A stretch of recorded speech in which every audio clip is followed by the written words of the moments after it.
So there was a window, and what Guru Nanak did was build on that. Build on that to make it not just an individual thing, that you're a Sufi darwish reaching out for God in one place, but build it up as a community, build it up as an exercise in righteous living. Yeah. So his message essentially was so very simple, and that is why it can't just go stale. His message was what? One God. Yeah. And God, it doesn't mean that he's this God or that God or in this shape or this form. It's formless. God is the ultimate creator, the ultimate reality. It's formless, it's self-existent, it is in many ways, God is incomprehensible. Yeah.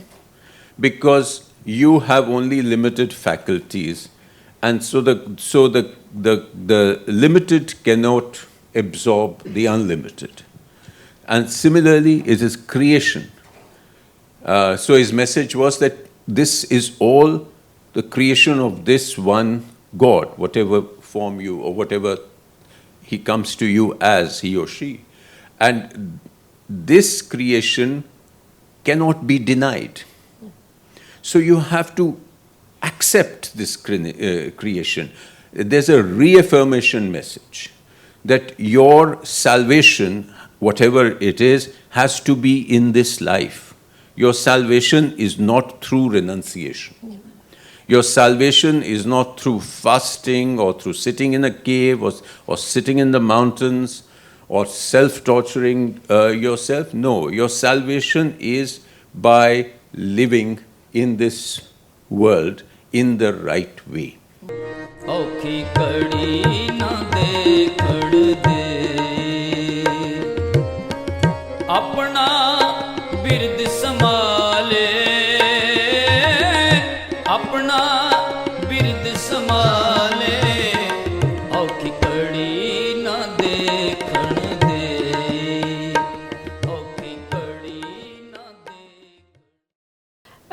We had the beautiful recitation from Amrit Kaur earlier, and one of the things that was coming to my mind was the universal message that comes through music.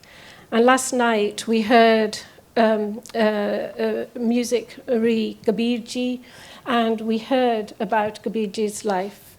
And we heard from Purushottam Ji and Linda talking about Jagbir. And whilst I was listening to their talks, I was remembering how the message of the oneness of God, universal humanity, resonates so deeply within the teachings of Sikhi, but particularly with reference to the Guru Granth Sahib. There were several references made to Jagbir Ji's work being within the Guru Granth Sahib.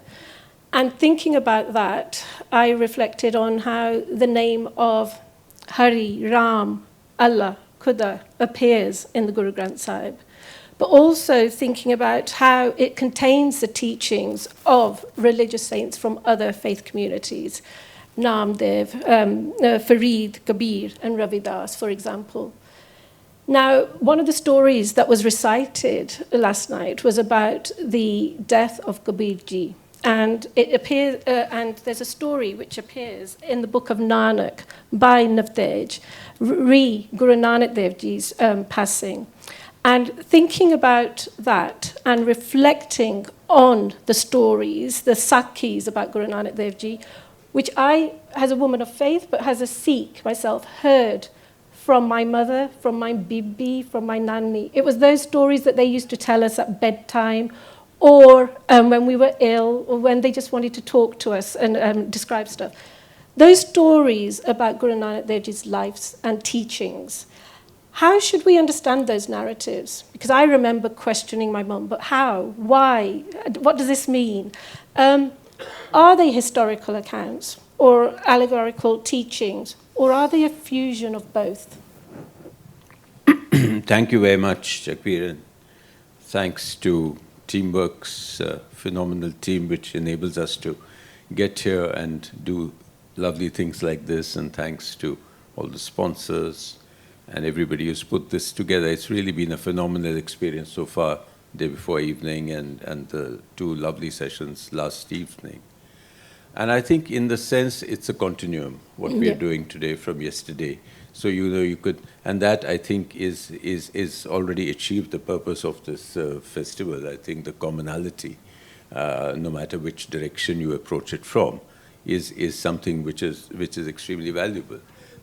Before I come to your specific question, I think it's important, the Sakis become particularly important, the Janamsakis as they are formally called, because as you said, we all heard them at our grandmother's knee. They become particularly important because there is this feeling that, Guru Nanak was somewhere in the past. We keep saying 500 years, 550 years, but we never accept that. It's, he's one of the sages, one of the ancients, etc.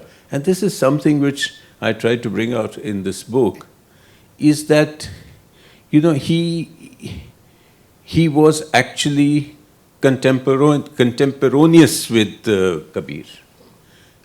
He was actually living when, the man with the worst possible sense of direction in the world, Christopher Columbus, discovered America.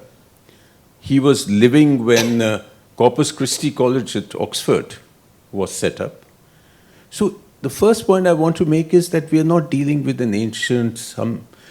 The reason why we think this is ancient is because there is so little on his life.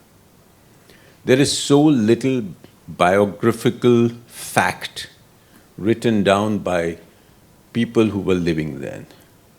The very nature of his message and his writings was such that he didn't want to write about himself. And the nearest you come to writings about him is one, either the ballad of Bhai Gurdas, who was the nephew of the third Guru and wrote about 50, 60 years after the passing of Guru Nanak. And then you have the Janamsakis. Now the Janamsakis are hagiographic. They are not historical. The first thing is they are written by people who were believers. So there is a very strong element of faith. There's an element of fantasy even. And there are at least 4 major schools of Janamsakis. One in which he has 2 followers, Mardana and Bala, and you see that depicted in some paintings, and others where there's only Mardana. In some places he makes 2 journeys, in some versions he makes 4 journeys, long udasis, spiritual journeys. But the Sakis are important because though they are written by believers, they are not pure fantasy. And they were written, the first versions of the Puratan Janamsaki were written 80 years after the passing of Guru Nanak. 80 years is not a very long time. So, 3 generations would remember. Then there are local traditions against which these can be correlated. There are gurdwaras in various places, there are signs, there are footprints put into stone, and so on and so forth. There's this inscriptions in Baghdad, the footprints you find in Kathmandu, in a gurdwara on the hill. And so you have local traditions which corroborate the Janamsakis. So the way of approaching the Janamsakis is, at least for a rational sort of attempt at understanding them like in this book, is to sort of test them against the message. Would this be the message? Is this kind of episode consistent with his writings and his views? Or is this completely, as they say, OTT or whatever it is. But so you have to approach it like that. There are some heretical things which have crept in some of the versions. But I think the importance of the Janamsakis is, that is what we have. Yeah. That's all that we have. And therefore, you test them against other signs, you test them against other evidence, other versions, writings from other sources, and then they build up a life, they build up a scheme of his travels, they build up an evidence of his message, of the various elements of his message. But I've already talked too long, so you tell me what to talk next. So you mentioned his message, and if we reflect on his travels, the 4 travels that he's did, which shaped his philosophical teachings, but also which shaped the core values of Sikhi for today, and also they have strong relevance in today's contemporary society. What are those key messages that you see, or the philosophical teachings that he developed as he went on through his journeys? Yes, again, like it was done by Purushottamji yesterday and by Barnaby later, you have to look at the landscape against which he was talking or messaging. And the landscape was pretty bad.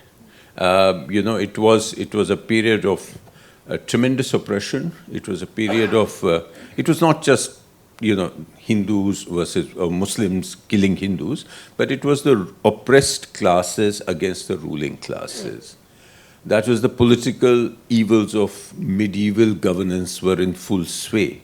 Then you had the entire thing of religion having withdrawn into extreme orthodoxy, particularly Hinduism. And some of it the window had been opened by the Bhakti saints and by the Sufis in different ways. They had moved away from orthodoxy into a personal expression of divine love, into a breaking a certain amount of iconoclasm, classistic sort of practices had come in. So there was a window, and what Guru Nanak did was build on that. Build on that to make it not just an individual thing, that you're a Sufi Darwish reaching out for God in one place, but build it up as a community, build it up as an exercise in righteous living. Yeah. So his message essentially was so very simple, and that is why it can't just go stale. His message was what? One God. Yeah. And God, it doesn't mean that he's this God or that God or in this shape or this form. It's formless. God is the ultimate creator, the ultimate reality. It's formless, it's self-existent, it is in many ways, God is incomprehensible. Yeah. Because you have only limited faculties, and so the limited cannot absorb the unlimited. And similarly, it is creation. So his message was that this is all the creation of this one God, whatever form you, or whatever he comes to you as, he or she. And this creation cannot be denied. So you have to accept this creation. There's a reaffirmation message that your salvation, whatever it is, has to be in this life. Your salvation is not through renunciation. Yeah. Your salvation is not through fasting or through sitting in a cave or sitting in the mountains or self-torturing yourself. No, your salvation is by living in this world in the right way. That's a very simple message. Equality of men and women. If there is one creator, how can he have created different men and women? So all men are equal. Now, it's all very well for us to say all men are equal, but when you're talking of that caste-ridden society, you're talking of the oppressed and the ruling classes, then all men were not equal. So to say that itself is a revolution. The position of women, far, far ahead of his time. And that's possibly the only historical thing that comes in his own writings is the Babarwani. Because he was an eyewitness to the invasion of Babur.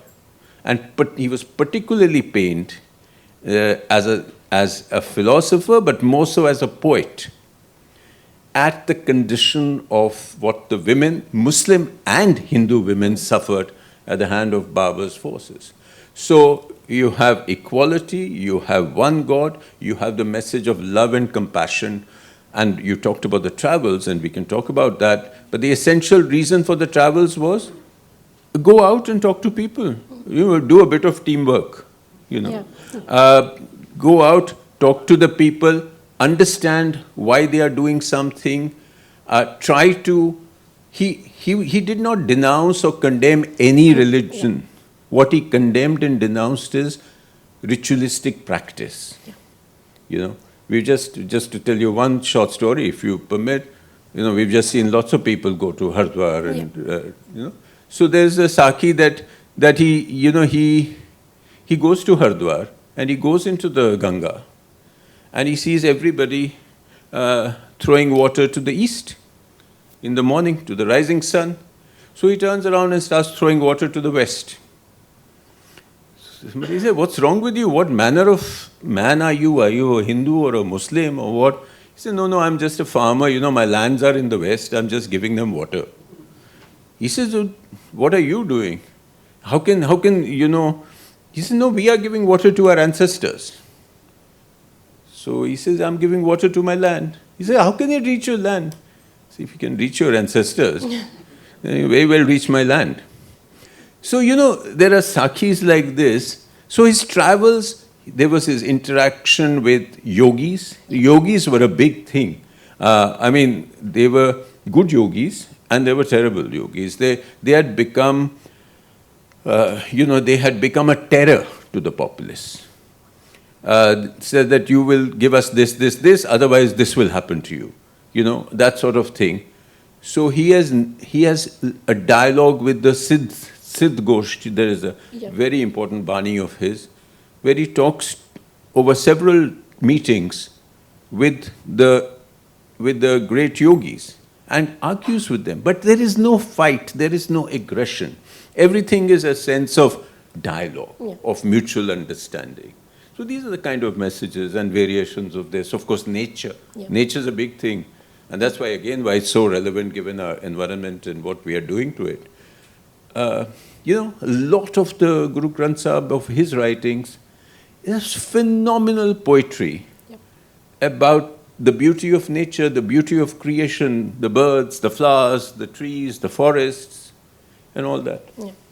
I think you've covered a lot about the universal message, but also the point dialogue and listening and going out and getting people back to the true message of uniting with the divine, for example. And one of the things that I take away from the stories is that the stories provide you with a way of living.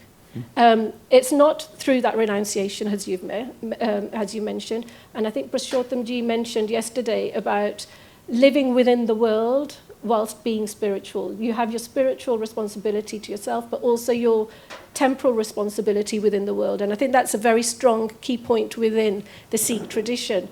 And I think also when you were talking about the dialogue element and going out and correcting the falsehoods, for example, that is so relevant in current times, particularly with reference to how polarized our world is. But also it tells us how important, one, leadership is in terms of service, and two, in terms of listening to one another, so that miscommunications and misunderstandings are eradicated.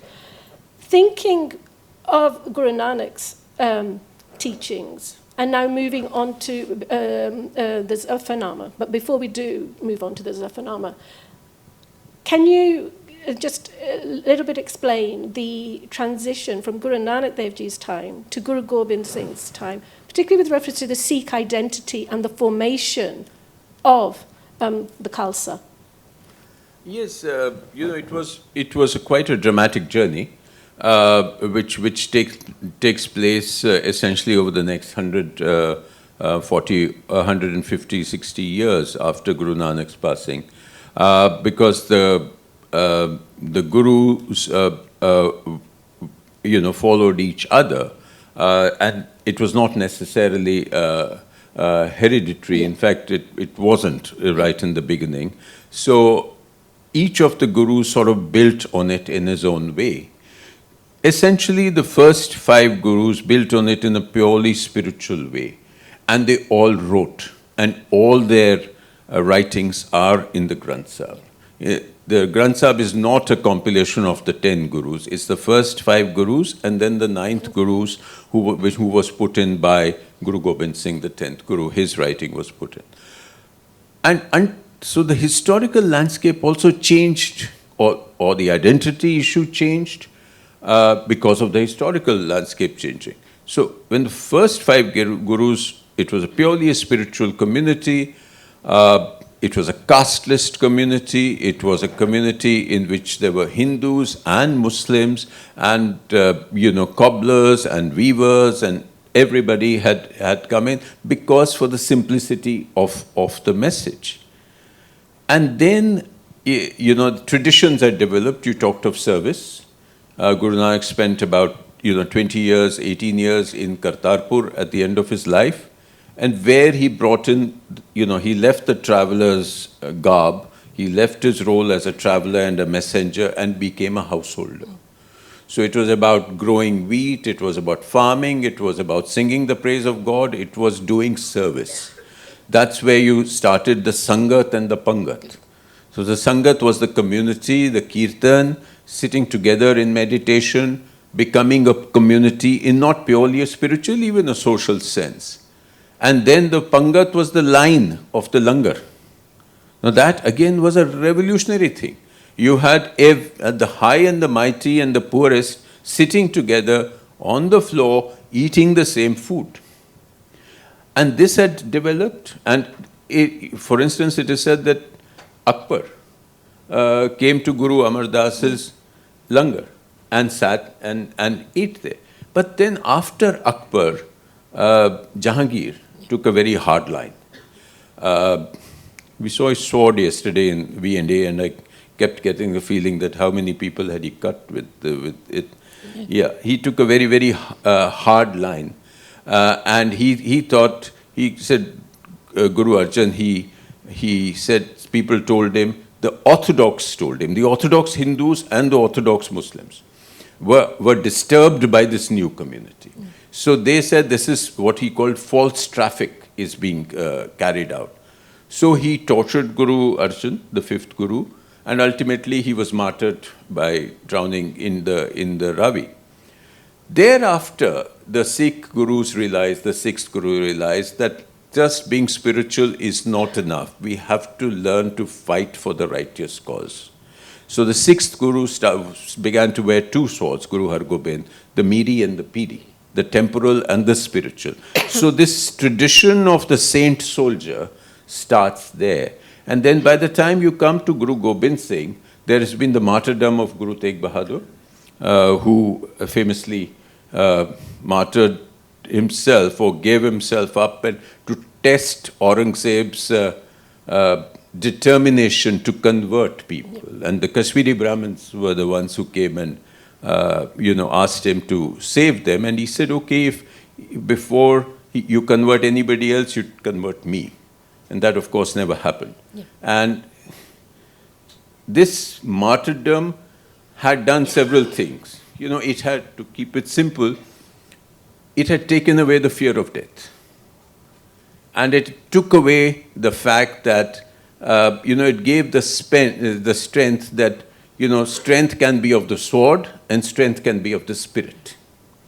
And when Guru Gobind Singh, who accepted the head of his father at the age of 9, he then molded this community into the Khalsa, which, of course, identity was not just to look different, but the identity was that you have an identity and you have if you are going to not be able to handle your convictions or stand up for your convictions, then no need for your identity, you can merge into the crowd. But that was important. So he took a bunch of populists which was essentially dispirited, weak, etc., and gave them a new spirit with steel in their soul.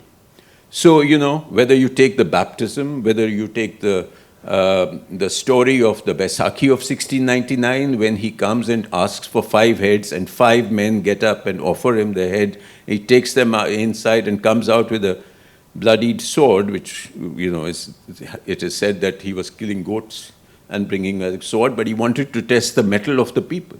And 5 people got up, and there's the Panch Pyaras, the 5 beloved ones. And then the battles which lead up to the Zafarnama, the Battle of Anandpur, the Battle of Chamkor, miraculous. I mean, these are not been written up about enough, but 40 men facing 10 lakh warriors. So, that's sort of, the precursors of Saragadi, if you want. But that sort of spirit, a new spirit was given. And that, in the sense, it was Guru Nanak's foundation, which then was given a practical form, a practical shape, a practical purpose. You became it was an age of a brotherhood of chivalry. Yeah. They were chasing Nader Shah and Abdali's forces, freeing Hindu women and bringing them back. So this was the time, and this was the... Yeah. So with your translation of the Zafarnama, can you mention or discuss some of the kind of the linguistic and the historical challenges that came in your path with reference to rendering the meaning of that letter? It's titled Epistle of Victory, the letter to Aurangzeb. What were some of those challenges, historical and linguistic, that you've encountered, and particularly in terms of the vision of a righteous resistance? Yeah, this is the Zafarnama, but just before I get into that, just to tell those who don't know what is the Zafarnama very briefly, the historical context was that what I have said earlier, after the massive siege of Anandpur, after the battle of Chamkor, where the Guru Gobind Singh had lost his 2 sons in battle because they were going out and just fighting until they were killed and killing as many as they could. He left Chamkor because the 5 Sikhs who were left commanded him that you must now leave. And he took them because that he was, as much a Sikh a servant of the Sikhs. He was not their boss kind of thing. It was, so if 5 Sikhs commanded him, he said, I have to accept this. They said, you go and then the faith will survive. If you get killed, the faith will. So he left. And he goes into the forests of Punjab, into the forests of Machiwara, and he is alone. Technically, he is defeated. All his 4 sons have been killed, 2 in battle, 2 by torture. And he's lost everything. But why he's lost it is because in Anandpur, when he left on the promise of safe passage by the Mughals, sworn on the Quran. And of course, this promise was made only to be broken. So when he left Anandpur, the Mughals and the hill Rajas who had sieged him attacked. And that's when the family got split, and the Guru and the 2 eldest sons went to Chamkor and did this battle. And then when he's walking around alone in the forest, he writes this letter of indictment to Aurangzeb. He says, yes, what have you won? Where is your victory? Basically. So he indicts him for lack of morality in governance, lack of morality in warfare.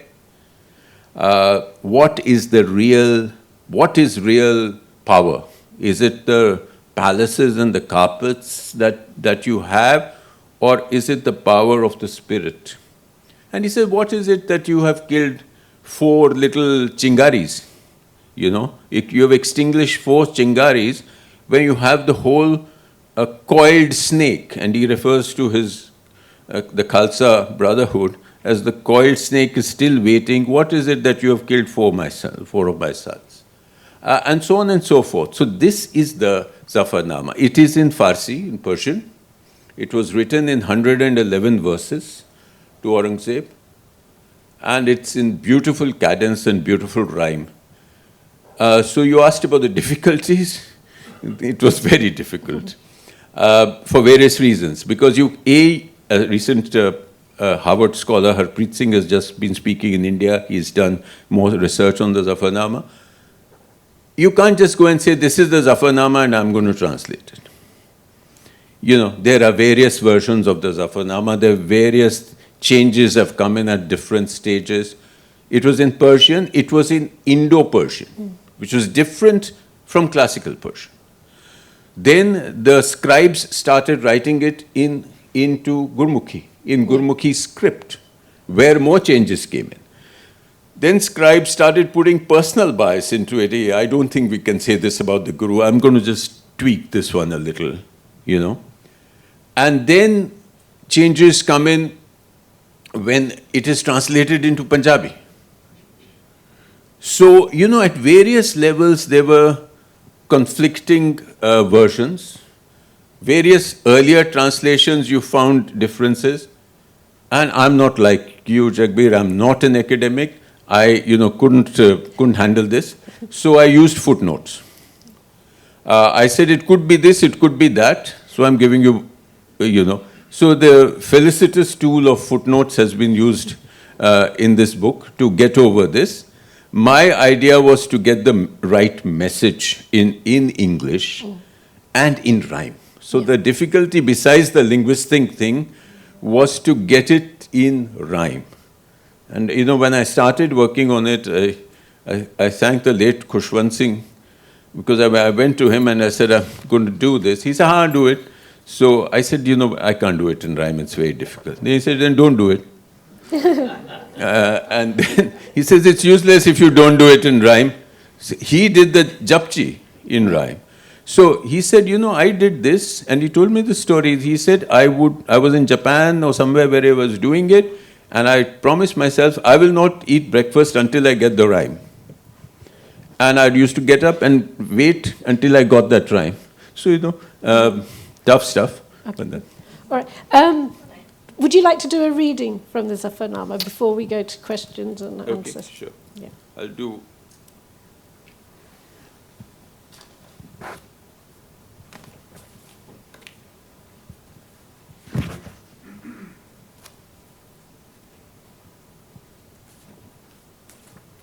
Okay, let me do four or five verses. What I'll do is I'll read 2 verses in Persian and then 3 verses in Persian and do the 2 and 3 in English. This is the time when he's telling Aurangzeb what he thinks of him. Na danam ki in marad paima shikan ki daulat parastast ima figan na ima parasti na ozae deen na sahib shinasi na Mehmed Yaqeen. Says, unaware was I that this perjurer worshipped no god but gold. His faith he had flung aside, his rotten soul he had sold. There is no belief in religion, and faith is discarded. The Lord is ignored, the prophet disregarded. Hara kas ki ima parasti kunat, na pema khudash peshopasti kunat, कि इन मरद रा जरा एतबार नेस्त जी कसमे कुरां अस्त यजदा यकिस्त चूं कसमे कुरां सद कुनर इख्तियार मारा कतरे नायद अजो एतबार. He says, those who are firm of faith and true believers of God break not their promises, thus but stay firm to their word. There can be no trust in a man who swears on the Quran and one God, but values not the holy oath and is false to his given word. And now even 100 times, if on the Quran were he to swear, his word I would never believe, for his promises I do not care. Thank you so much.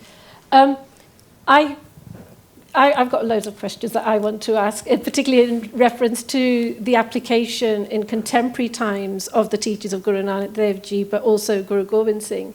But I'm opening up the floor to you to have the opportunity to ask Navtej Ji questions regarding the Book of Nanak or Guru Nanak Dev Ji stories or reference to Zafarnama.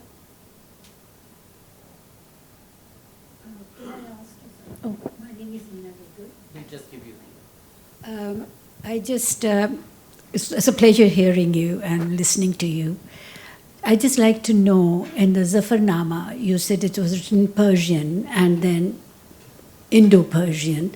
So is there a lot of difference? I'm sure there's a lot of difference, because the court language in India at the time was also Persian. And but is there a lot of difference in the Persian and the Indo-Persian? This, I know some amount of Persian, but not that kind of Persian. So I had to ask experts. And therefore, there is a difference between classical Persian and the Persian that then became the working language at various levels in India. So there were differences between the absolute classical Persian and the Indo-Persian, and I believe there are differences between the Indo-Persian and the Persian that exists today, say in Iran. So again, these are not major differences, but when you come to the grammar and the linguistics, there are minor differences, minor ways of pronunciation, minor changes in the way it is written, the emphasis, and this kind of stuff. Sorry, if I may. Yes, please. Guru Sahib wrote, so sorry. Guru Sahib, you said, wrote in Persian, or did he write in Indo-Persian? Because what was being spoken as in India would be Indo-Persian. It would be Indo-Persian. So He would have written in Indo-Persian. He would have written Yes. in. So how did sort of got written in Persian? How did it got converted into Persian itself? You said because it was written Persian and then Indo-Persian. Yes, no, it's not that you're talking of two languages. It's not that we are talking of two different languages. It's a little nuance.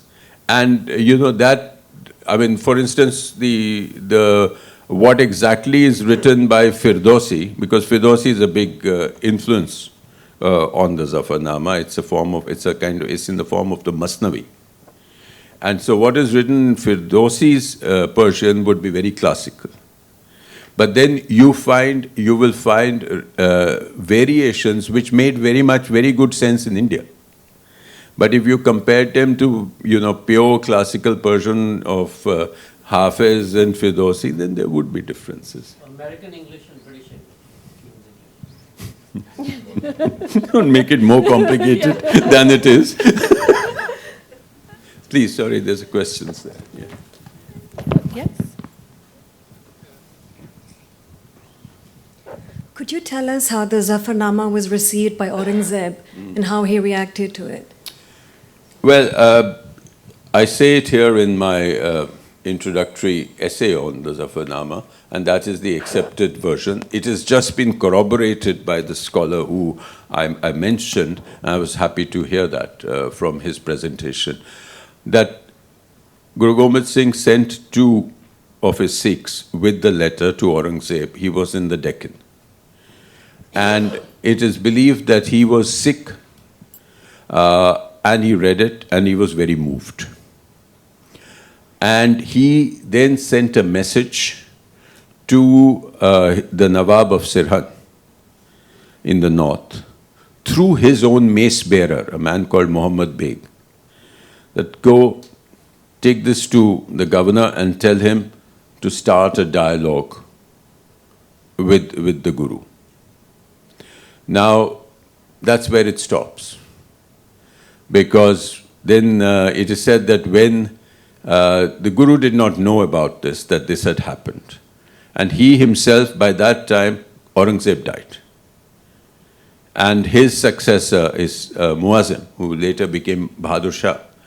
Not Bahadur Shah Zafar, but the other Bahadur Shah. So Prince Muazzam, Guru Gobind Singh then met Prince Muazzam and accompanied him to Deccan, and they spoke in their dialogue as they journeyed together about the possibilities, about, stopping this kind of discrimination and opening up a dialogue. Ultimately, it didn't work.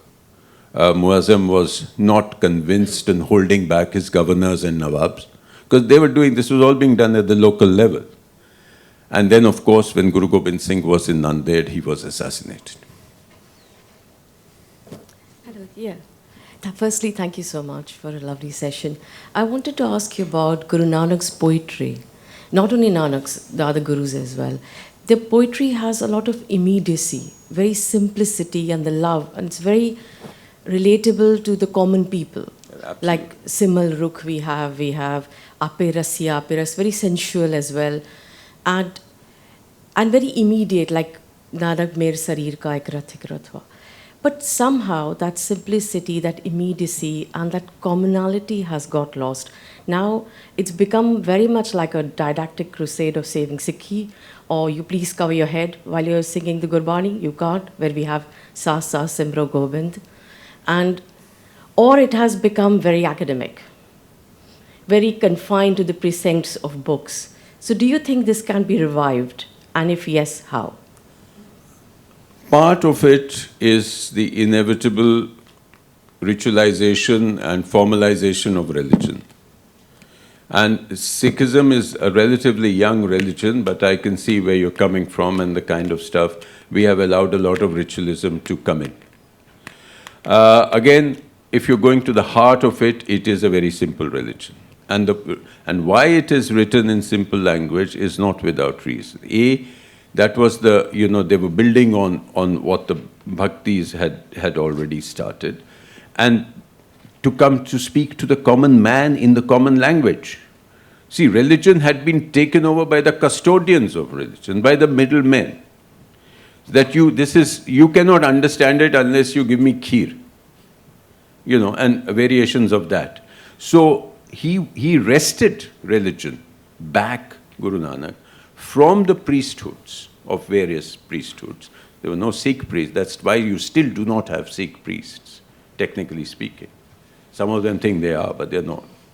So wrested it back and given it to the common man. And that was also the simplification of the language. It was in Punjabi, in Sadhukiri, in Brij Bhasha, in the common spoken language. In fact, Guru Gobind Singh actually, in Paonta, he had his 52 poets Kavi Darbar, and they translated all the major Hindu texts, the Indian texts, the Puranas, the Upanishads, into everyday language. Unfortunately, when they were crossing the river Sirsa after being deceived, the collection, which was Vidyasagar, it was called, got lost, and not all of it was reclaimed. So yes, at the heart of it, there's simplicity, but we tend to, this is again a process of power being imposed by people who think they have become the custodians. Thank you so much, Navtej ji. That was a powerful conversation from the Book of Guru Nanak to Zafarnama, and the message is clear and it's simple, and it provides us with the information, how we should live our life, particularly in this current polarized time, and in terms of leadership and the qualities that we need to bring back into our communities, but also into social society. Thank you so much. Thank you. Pleasure.